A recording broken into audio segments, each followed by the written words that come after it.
saw the Wyatt Sicks in action last night on Smackdown as Joe Gacy and Dexter Lumis were in tag action. The crowd not very responsive, and as predicted, a lot of people on social media using that to hate on the Wyatt Sicks. Well, a message from Joe Gacy, simply, we won't stop. And I'm sure there's two meanings here. One, they won't stop going through the SmackDown tag team division. And two, if you're a critic of it, okay, you're not going to like it anyway. We're not going to stop. As I said last night on Things You Might Have Missed, all the Wyatt Sicks need is the crowd taunts. They need to bring the cryptic coolness of their characters into the ring itself. And we haven't seen that yet, but hopefully that develops in the coming weeks. As reported by Fightful Select, it seems like Private Party will soon be parting ways with AEW as their AEW deals expire. According to Sean Ross Sapp and Fightful Select, they do report that there is WWE interest in Private Party, so could we be seeing them coming to WWE soon? Maybe like Mr. Iguana, the sensation from Worlds Collide is apparently, according to Fightful Select, in the finalization phase of signing a deal with WWE. There's a lot of belief that Mr. Iguana could go straight to the WWE main roster, which makes a lot of sense. I mean, they must be seeing dollar signs. They're going to sell plastic masks of the face paint. They're going to sell the Yeska puppets. They're going to make a lot of money off Mr. Iguana. He is literally a great action figure, isn't he? Unlike this abomination from Mattel in Elite Series 119 for Liv Morgan, because that is not Liv. The are you? How do you even manage to get this that wrong? Like, we've had great Liv Morgan figures before, and the face scans are fine. Why is this one literally a mix between Tiffany Stratton and Thea Hale? What are we doing? Check this out, though. The 3-pack of John Cena. You get Ruthless Aggression Cena, Word Life Cena, and You Can't See Me Cena. This is so cool. Very surprised we don't get the actual Spinner WWE Championship in it, but this is nonetheless a very cool box set available soon in Walmart. The official poster of Evolution has been released by WWE. Some big names on the poster, some big names also missing from the poster, but very cool to see. According to TMZ, Bri Bella is in talks with WWE about making a return. We can only suspect that will be to join Nikki to go against Liv and Raquel, which actually makes a lot of sense. Obviously, that's the way we think it's going to go. I think it's been left open-ended where it can be for the tag titles, but if the deal with Bri isn't reached, they can do Liv versus Nikki. WrestleVotes are also reporting that Trish Stratus is scheduled for next week's edition of SmackDown. And again, fans once again speculating that would be to set something up for her for Evolution. So that's pretty fun. According to PW Insider, there was a lot of praise for Corey Graves as his commentary on Worlds Collide was absolutely amazing. Genuinely, watching the show, he added so much to it. I love Corey. I think Corey's one of the best commentators they've got.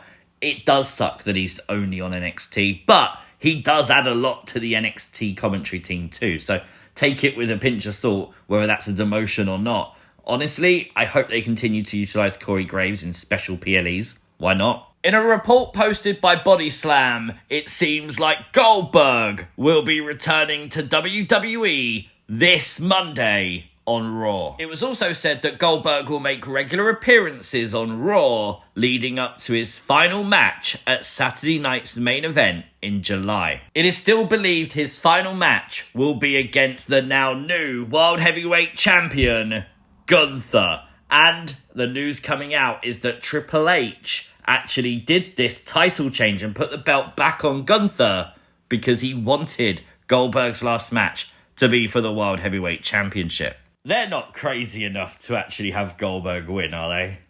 There was reports, if you remember earlier this year, that Goldberg could do potentially more than one match. What if he does win the world title?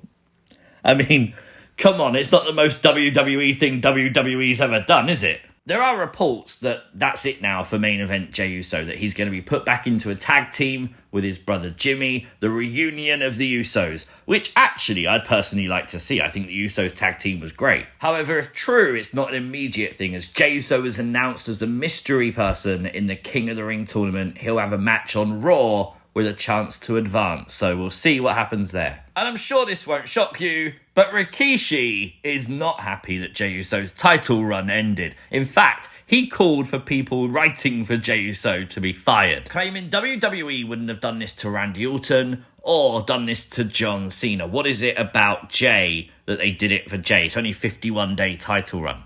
I mean, I think Jey had a pretty good run, to be honest.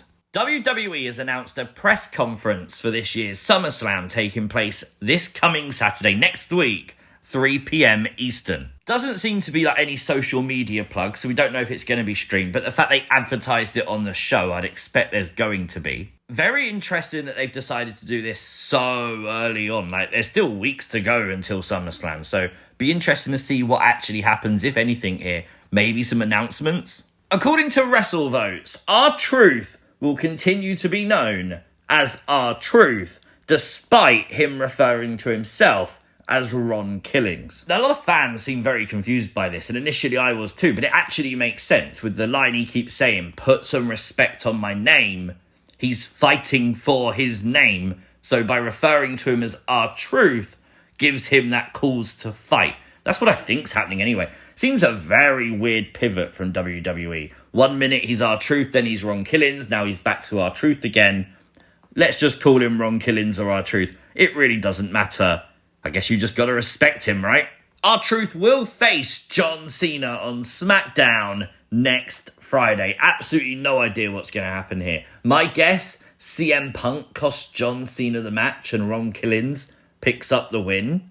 That sounds like an okay thing to do. A report from Body Slam hints that the WWE Draft could be taking place shortly after SummerSlam, with it maybe tying in to the season premiere episodes in September of both Raw and Smackdown. Makes sense? I really hope, though, if we are going to continue to do the drafts and things like that, that WWE start utilising the talent they put on each show and keep them on that show and make the brand split actually mean something. Do you know what I mean? Bianca Belair would reveal that she received 30 missed calls from a stalker. She actually saved the number in her phone. A stalker, do not answer. The person, well, of course, it's Naomi. I really love how people actually come together to put over Naomi's heel character. Really, really good social media work. But let's talk about a very real situation which has unfolded over the last couple of weeks involving Roxanne Perez.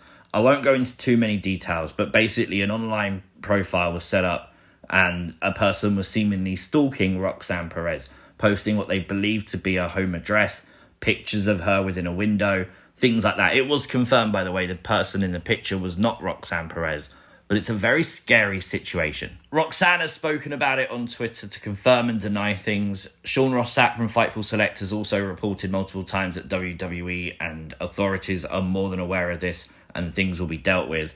I just wanted to mention this because it's really important, though. If you see this and you see personal information, whether true or not true, being shared by these accounts, don't screenshot it and share them, because all that does is spread that information out for more people. Just report the account and hopefully they get caught very soon. So there is your Saturday WWE news. Let me know your thoughts, your theories, your comments in the comments section down below. If you are new to the channel, hit the subscribe button, turn on the post notifications, you'll never miss another upload. Like the video, share the video, and don't forget, I'll be back here for Raw on Monday. See you then. Peace!